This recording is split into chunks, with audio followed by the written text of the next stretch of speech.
Hey team, how we all doing? I'm just going to jump straight in to this week's episode because I am really excited to share what I've been researching with you all. This week we're looking at the idea of the identity gap and how your caveman brain reacts when you are existing and living in this space, and how you react essentially. And I think it's one of those things that a lot of people will be feeling and a lot of people will be experiencing, but we don't necessarily have the language to be able to understand and articulate that that's what we're feeling. It's not something that's it's something that's being researched quite a bit at the minute, in sort of correlation to our nervous systems and things, but it's super interesting. So we're going to get straight into it. So the concept is sort of defined by the painful space between who you are and who you're becoming. It's essentially growing pains. It's essentially your brain panicking because it doesn't know the difference between who you've always been and who you're trying to be. You're in that awkward little no man's land, limbo type area where your caveman brain essentially panics.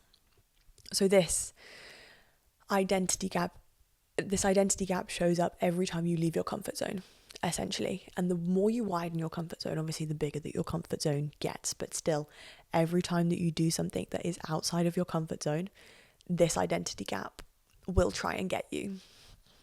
Yeah, as I said, it's the version of who you're becoming versus who you are, and that kind of awkward shift from one to the other that your brain is not wired to do.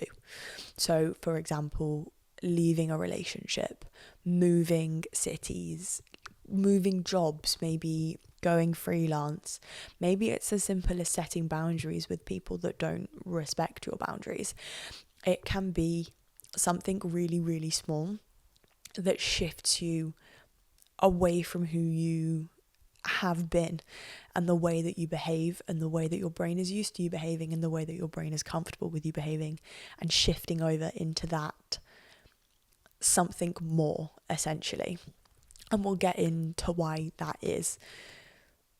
So yeah, the boundary, so it can be anything as small as you set a boundary with someone and then you question and think and feel, oh, was that the right thing to do? Have I upset them? Is it going to, affect our relationship? You feel guilty for weeks over this boundary that you've set. It could be that you go sober for a bit, you stop drinking, and suddenly you don't know who you are and how to interact with people in big social gatherings. I can definitely relate to that one. You leave a job that was killing you, and the uncertainty of what is out there is absolutely crippling. I say personally, for me, I left a job that was killing me to go out on my own. But those first couple of months, my God, I literally just sat there, what have I done? And I still get that now, this sort of the fear of the uncertainty and the fear of the next steps, the imposter syndrome that comes with it, all comes down to the identity gap. It's probably why I've done and been looking at the concept of it so much. I say it was something that I had in conversation with someone, and it came across so flippantly, but it really resonated that and I'm sure so many people can understand that. And I don't even know how to describe that feeling, just the unease and almost I don't even know if it's a jitters, but that feeling of there's more and it's still going, but you're not quite certain, and that is essentially the identity gap. And yeah, and I know from personal experience that when you make these bold moves because you think that they're right and you think that that's what you should be doing, and then your caveman brain kicks in and you start questioning everything. Is this the right thing? Have I made a mistake? What am I doing? X, Y, Z. It feels like you're going backwards. It feels like you've made this jump, and then all of a sudden the rug gets pulled out from under you, and it's easier to just retreat into that place of comfort. We were absolutely not going backwards. We have just jumped over the line, and we've just got to go a little bit further and back ourselves a little bit harder. We've got to double down and just get to that other point, because as someone that's still walking across the gap, I do have big faith that we'll all get there and be the person that we want to be. But that does not mean that it is not wildly uncomfortable to do so. So that's what the identity gap feels like. That's what we understand it and see it to be in our day-to-day lives, I would imagine. So let's have a look at the science behind it a little bit. So essentially your caveman brain, which I go on about a lot, but it's the best way that I can explain to people why we do the things that we do, why some of the behaviours that we get so frustrated with ourselves for doing happen. I've heard people call it lizard brain, I've heard people call it caveman brain, whatever you want, but it's essentially the version of your brain that lived inside your body thousands of years ago. That's the brain that we're talking about, because funnily enough, or unfunnily enough, your hardware and software have not developed. Over those 2,000 years, technology and society and the world around us has come a very, very, very, very far, and our brains have not, which is terribly unfortunate, but it helps reframe a lot of this when we understand it. So your caveman brain evolved to do one thing and one thing alone: survive. Stay alive, survive, do whatever you need to do in order to keep your heart beating. Simple as. Didn't have careers, didn't have aspirations, didn't desire to find love or be the best at anything. It was literally just to keep yourself alive. And the number one rule of staying alive thousands of years ago: do not do anything different. Do not break the status quo. Do not take risks. Do not change routine. Do not do any of that. Survive. We are, I don't know what the word is, but we as human beings will repeat what we are comfortable with and used to doing if we know that it benefits us. So if you always eat the same berries and you always sleep in the same place and you always live among the community of people that you know and trust, you're sure as shit not going to change a single element of that in case any of those risks result in your death, essentially, is the most fundamental way of looking at it. So just preface this by saying that you're still running that software. That's still the software that is running, even though we've got careers, we've got families, we've got hobbies, we've got, lives. Your default setting is still survival, which is where the identity gap comes in. So this is obviously a problem now in this day and age because risk usually pays off. Being vulnerable and forging friendships, falling in love, as simple as trying new drinks in a frigging cafe, trying new foods, exploring new places, into trying new hobbies, creating new communities, taking risks at work. It all typically pays off in a way that it didn't back then. It didn't. It does now. But unfortunately, your nervous system does not know that. Your nervous system still wants to protect you and your mushy little brain as much as possible. It will keep it, and you'll try and keep your life as small as possible in order to minimize any risks to your survival. Yeah, so your nervous system just doesn't know that. It is still running the old software. Your body genuinely cannot tell the difference between a slightly passive-aggressive Teams message and being chased by a sabre-toothed tiger. Both of those are risks, and your brain cannot compute. Anxiety aside, your brain cannot differentiate between those two risks because it's still running the same software. So scientifically, what actually is happening is that your amygdala will light up. Your amygdala lights up and your brain goes, no, back it up, reverse, abort, all of the above. Your cortisol spikes and your body literally prepares for a threat. And I'm going to butcher this pronunciation, so bear with me. Kahneman and Tversky said that we're about 2 times more sensitive to potential losses than equivalent gains. I will repeat that. We're twice as sensitive to potential losses as equivalent gains. Meaning that even the potential to lose something that you currently have, you are so much more sensitive to that than staying the same.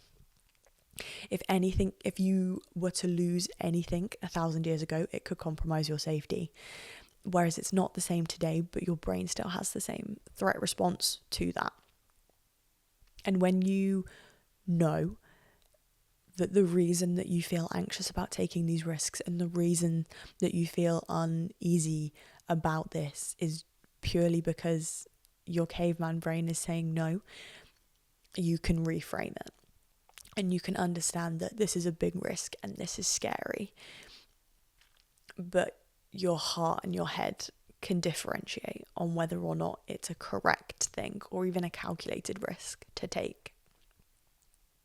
The other thing is that your brain is wired for homeostasis, and that essentially means your brain, again, its threat response will always be to keep you alive. Your brain at a basal level is programmed to keep things stable and steady, even when stable is bad for you, even when comfortable is uncomfortable, even when comfortable is not beneficial, even when comfortable is not good for you. That saying, I think the one that my nan always uses, better the devil you know. Your brain will try to keep you safe, which is a lovely thing for it to do, but it doesn't necessarily help. And that's why the habits that you know are hurting you, you just can't kick. And it's tricky because you just have to work so much fucking harder to do it. And I know that's not what you want to hear on a Tuesday morning or whenever it is that you're listening to this, but the power in knowing why you can't do it and then breaking out of that cycle of shame because you feel you can't do it is really powerful. So I challenge you, the next time you try to do something or you want to take a risk and you get that feeling in your stomach because it's just a lot and it's big and it's bad and it's scary, I challenge you to shut your caveman brain down. I try to do it. It's on my bucket list. I try to do one thing every month outside my comfort zone. And it is hard. It is hard, but I think back to the girl that started her freelance journey just under 2 years ago now, and she wouldn't recognise me, which is wild to say. We'd have got on, I think, but she wouldn't recognise the things that I am doing and accomplishing now. So yeah, the challenge of the week. So, to wrap up on this, the discomfort of growth and the discomfort of being on the wrong path feel almost identical, and your brain cannot tell the difference. And that's not its fault. It's nobody's fault. It's not even a problem. It is just something that we need to be aware of.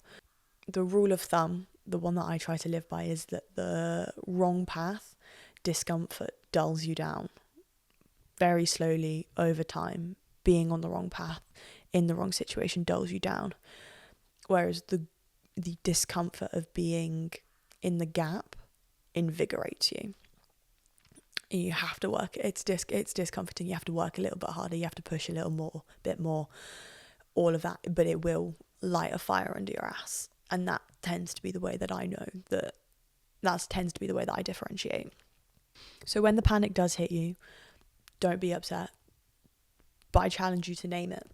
I challenge you to name it, essentially. I challenge you to stand there and tell your caveman brain, your lizard brain, to shut up for a minute and just let you think. Just let you process, and then take your big bold steps from there. And the final takeaway, and the one that I'm joining you on the journey with, is to sit in the gap. The gap closes. We're closing the gap all the time between who we are and who we're becoming. Every day that we try to be more like the person that we want to be, that gap will close. And then who knows, probably another gap will open as we take the next steps. But it's an ongoing thing and we will get there. Your nervous system is going to act like every brave thing you do is a mistake. It is wrong. Do the brave thing anyway. Do it scared, do it unsure, do it nervous. Just fucking do it.